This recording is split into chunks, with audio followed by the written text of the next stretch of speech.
Princess Zara of the Vektari Empire pressed her pale blue fingers against the cold metal wall of her prison cell aboard the human ship.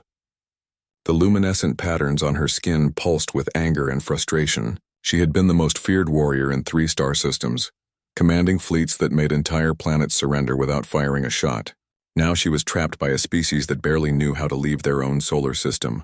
The cell door hissed open. A young human woman entered, carrying a tray of food. She had short brown hair and kind eyes that seemed out of place on a military vessel.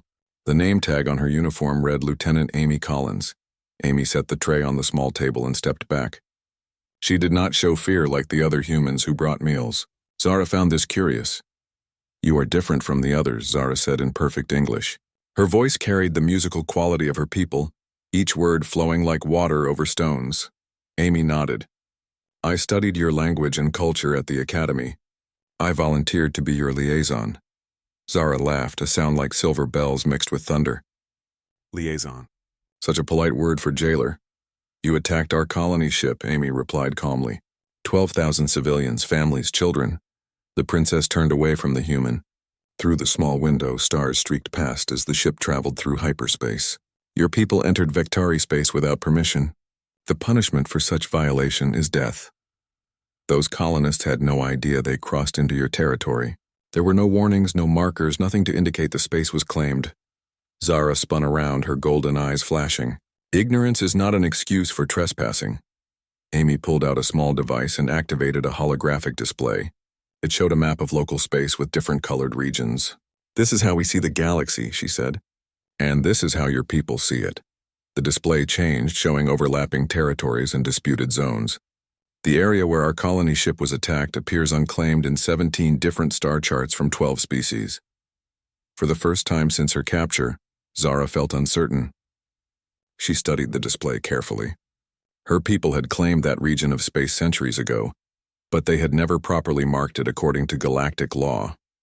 They had simply expected other species to know and respect their ancient claims.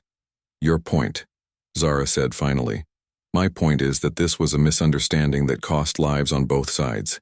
Your attack killed 8,000 colonists before our escort ships arrived. We destroyed 3 of your cruisers before capturing your flagship."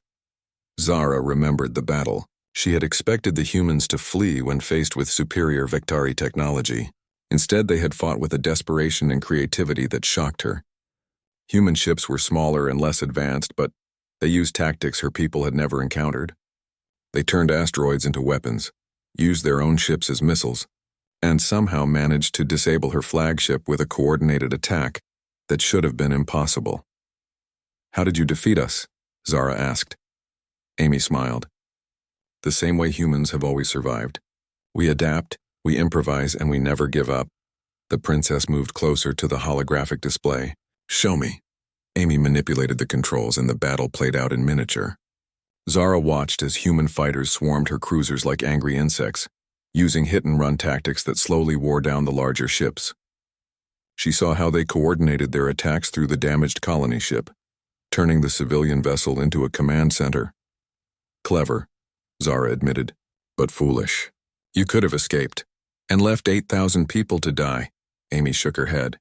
"That is not who we are." Over the following days, Amy continued to visit. She brought books about human history, music from different cultures, and stories of exploration and discovery. Zara found herself looking forward to these visits. The human woman treated her with respect despite everything that had happened. "Why do you do this?" Zara asked during one visit. "Your people hate me. I can see it in their eyes when they walk past my cell." Amy was quiet for a moment. "Because I think you are better than your worst moment. And because someone has to try to build bridges instead of walls." Zara studied the young officer. "You know I could kill you easily. Even without weapons, I am faster and stronger than any human." "Yes, I know. Yet you come here alone and unarmed." Amy met her gaze steadily. "Trust has to start somewhere." That night, alarms began blaring throughout the ship. Zara pressed against her cell door, trying to understand what was happening. Through the small window, she could see explosions in the distance. A Vektari battle fleet had found them. The cell door opened suddenly. Amy stood there in full combat gear, holding a weapon. "Your people are attacking. Our captain wants to know if you can convince them to stop." Zara felt torn. Part of her was glad that rescue had come. But another part, a part that had grown stronger during her conversations with Amy, felt something she had never experienced before. Regret. If I help you, what happens to me afterward? I do not know. But if you do not help, everyone on this ship dies, including the 300 colonists we rescued from your attack. The ship shuddered as weapons fire struck the hull. Emergency lights bathed the corridor in red. Zara could hear the crew running to battle stations, their voices tight with fear. "Take me to your bridge," Zara said. They ran through corridors filled with smoke and sparking electronics. The human ship was taking heavy damage from the Vectari fleet. When they reached the bridge, the captain turned to face them. He was an older man with gray hair and suspicious eyes. "Princess," he said coldly, "your people are demanding your immediate release." Zara moved to the communication station. On the main screen, she could see Admiral Corinth, her oldest friend and strongest supporter. His scarred face showed relief when he saw her. "Princess Zara, we have come to take you home. Corinth, old friend, listen to me carefully. These humans are not our enemies." The Admiral's expression hardened. "They attacked our ships. They took you prisoner. They defended themselves against an unjust attack. I was wrong to fire upon their colony ship." Shocked silence filled both bridges. No Vectari princess had ever admitted to being wrong in front of aliens. Amy stepped forward. "Admiral, we want to return Princess Zara to your people, but we also want to establish peaceful relations between our species." Corinth looked confused. "You would release our greatest warrior without conditions. We would release a person who made a mistake and is willing to learn from it," Amy said. Zara felt something shift inside her chest. The human word for it was hope. "Corinth, order the fleet to stand down. I am returning of my own free will. Princess, this could be a trap." "No trap, old friend. Just the beginning of something new." Hours later, Zara stood in the shuttle bay preparing to leave. Amy was there to see her off. Most of the human crew watched from a distance, their faces showing mixtures of relief and uncertainty. "Will I see you again?" Zara asked. Amy smiled. "I hope so. Someone will need to work out the details of our new peace treaty." Zara reached into her belongings and pulled out a small crystal pendant. It glowed with the same patterns that moved across her skin. "This is a communication device. Press it and speak my name and I will hear you across any distance." Amy accepted the gift carefully. "What happens when you return home?" "I face judgment for my actions. Some will call me weak for making peace with humans. Others will see the wisdom in avoiding a war we might not win." The shuttle arrived, sleek and silver against the rough metal of the human ship. As Zara walked toward it, she turned back one last time. "Amy Collins of Earth, you asked why I would help you.